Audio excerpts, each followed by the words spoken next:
Citizens Coalition for Change, CCC, Bulawayo Province has been rocked by rampant tribalism ahead of next week's candidate selection process.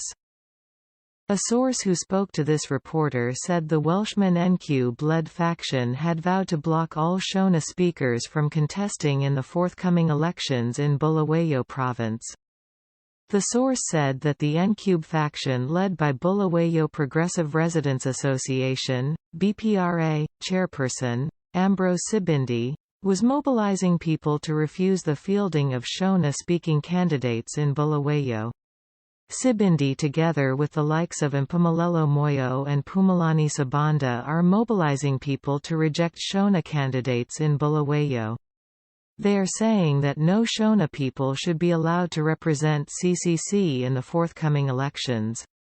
They are doing all this with the blessing of their godfather, Ncube, said the source. The source added that Sibindi had been complaining that CCC leader Nelson Kamiza was contemplating imposing Shona candidates in Bulawayo and was secretly urging people to resist Kamiza's machinations.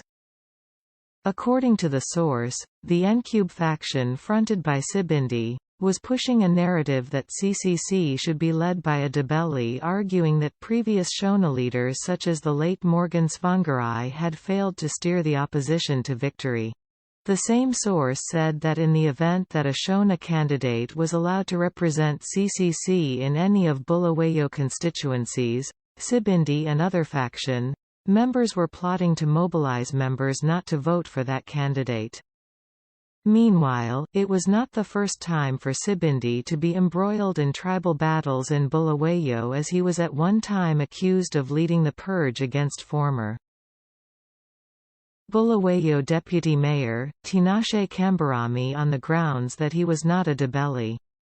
Sibindi used his powers as BPRA chairperson to urge Bulawayo residents to protest against Kambarami, who was eventually removed